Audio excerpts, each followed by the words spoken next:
cède la parole à Nicolas et ses acolytes pour le dernier relais. Merci Daniel. Alors effectivement, maintenant on va parler, c'est le dernier panel, d'action intérieure. Et donc je demande à Julien Walmac, à Aurore Coton de me rejoindre, également à David Strat. Et on va commencer avec Julien et Aurore. Est-ce qu'on regarde d'abord le film ou d'abord la présentation? Vous parlez en même temps, donc on peut lancer le film? Le micro.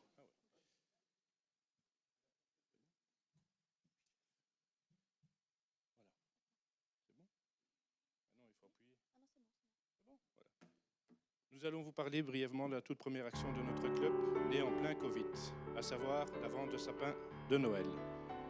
Le nouveau groupe que nous formions s'est challengé afin de trouver un moyen d'agir pendant cette dure période de semi-confinement.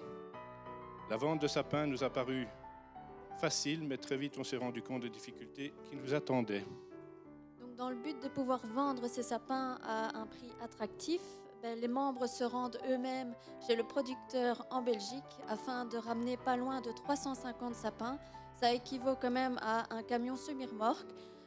Donc voilà, à force de nos bras, ces sapins sont ramenés chez nous, recomptés avant d'être livrés donc, par les membres chez les acheteurs.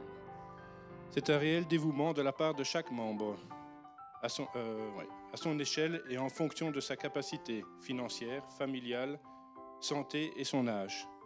En effet, nous formons un groupe diversifié, tant masculin que féminin, regroupant jeunes et plus âgés, mais où chacun trouve sa place pour s'investir.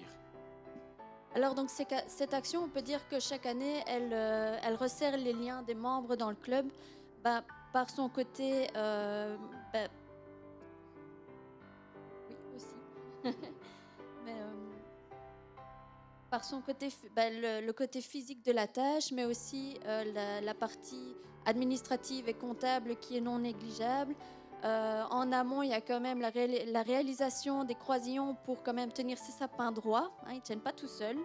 Et on a aussi des membres qui organisent les repas, soupes et pique-niques pour les travailleurs. Afin d'allier l'utile à l'agréable, nous louons un gîte à proximité de notre fournisseur, où nous y passons le week-end, bien sûr, pour charger le camion, préparer les commandes imminentes et surtout pour guindailler. Et avec un bon repas. Et la soirée, elle termine pas tôt. Alors, donc, nous avons également la chance de pouvoir compter sur des partenaires externes, notamment l'entreprise de transport, où les chauffeurs se disputent carrément la place pour venir avec parce qu'ils sont friands de l'ambiance qu'on peut avoir lors de ce week-end. Donc voilà, nous mettons cette action en évidence car elle est synonyme à la fois de cohésion de groupe, dépassement de soi, de moments d'amitié et surtout de convivialité. Vous pouvez le constater dans les diapos, la joie et la bonne humeur sont au rendez-vous. Merci.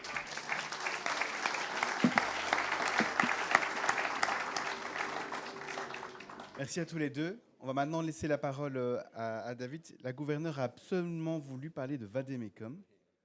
Mais c'est quoi un vadémécum? Voilà, bonjour à tous. Alors avant ça, je voudrais d'abord, comme j'ai la chance en quelque sorte de passer le dernier, je pense que vous me rejoindrez dans le fait que cette conférence, elle est vraiment exceptionnelle parce que ça donne de l'enthousiasme, ça motive, ça donne envie, ça donne de nouvelles idées à ramener au club et à en parler en club. Et je pense que c'est vraiment, vraiment une très bonne idée que Brigitte a eue et je la remercie de nous faire partager ces moments.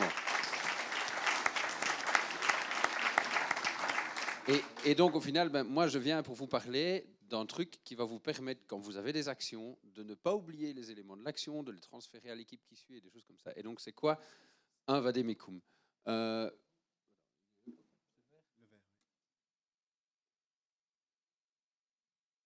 Voilà, alors, le vadémécum. Vous savez tous que nos clubs sont régis à la fois par le manuel de procédure et par un règlement d'ordre intérieur.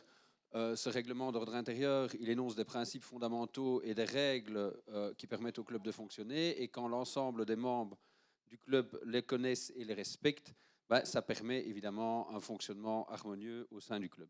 Et partant de ce constat, nous, on s'est dit qu'il serait opportun d'une part de rendre plus accessible et compréhensible notre ROI et d'autre part de présenter de façon concise et pratique le rôle des diverses commissions et des différents postes dits régaliens, en insistant sur la nécessité de respecter pour chacune quelques règles fondamentales et quelques délais qui garantissent un fonctionnement optimal et qui permettent aussi d'aborder l'aspect opérationnel de chacune des actions, de chacune des fonctions et des commissions.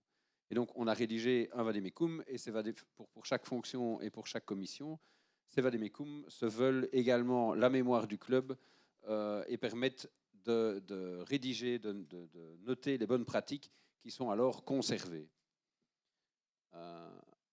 Alors pourquoi, pour qui? C'est un passage de témoin entre les détenteurs successifs d'une fonction opérationnelle du club, et c'est pour qui? Donc pour l'ensemble des membres du club, qu'ils soient anciens ou nouveaux, pour tout membre qui veut avoir une vue opérationnelle, qui souhaite découvrir la vue opérationnelle et le fonctionnement, soit d'une commission, soit d'une fonction. Et il est évidemment surtout intéressant pour les membres qui rentrent en fonction, puisqu'ils ont la totalité de leurs fonctions ou des actions, en tout cas du planning des actions à mener. Alors comment ça fonctionne? C'est assez simple, une fois qu'on les a rédigés, parce que les rédiger, ça prend un peu de temps. Mais il y a la réunion de passation et de passage de témoins entre les détenteurs successifs d'une fonction opérationnelle. On le fait à l'occasion de la réunion de passation. Pendant l'année, il y a mise en œuvre ou mise en application du vademecum dans le cadre des différentes actions. Puis, à la fin de l'année, il est temps alors de se poser la question de savoir s'il n'y a pas des choses à ajouter, des nouvelles actions et des nouveaux processus. Par exemple, dans notre vademecum de notre commission lucrative, on a lancé une bière qui s'appelle la Petite Gaillole cette année. N'hésitez pas à la goûter quand vous viendrez nous voir. Tout le processus lié à cette fabrication, les contacts et les informations utiles vont devoir être rajoutés dans le vademecum pour que le suivant ait l'information directement et qu'ils ne doivent pas se dire où est-ce qu'on va. Et donc après ça, on arrive à la roue tourne et on arrive à l'année suivante où on se passe également le témoin. Alors, juste pour vous donner une idée, donc, la structure générale, j'étais un peu vite. La première partie comprend les missions qui sont reprises au règlement d'ordre intérieur. Donc, c'est à peu près le copier-coller de ce qui est dans notre règlement d'ordre intérieur. Puis, on liste les activités clés et la récurrence. Telle action à mener à tel moment. Le modus operandi, c'est plus pratico-pratique avec les convocations, les PV, expliquer ce qu'il ne faut pas oublier, de demander les validations au comité et des choses comme ça. Les informations utiles, c'est tout petit complément d'information où se trouvent les documents, par exemple. Le calendrier type qui reprend, c'est comme le titre le dit, les différentes dates et les délais qui sont à respecter. Et dans certains cas, c'est très précis, notamment pour les IEO. Il y a des dates, des échéances super strictes qu'il faut respecter. Et puis alors, on termine par les éventuels modèles qui sont utilisés dans le cadre de la commission. Par exemple, la commission internationale a un modèle pour certaines choses, la commission interrépublique a un modèle de critères pour la sélection des projets, et tout ça se trouve en annexe du vademecum.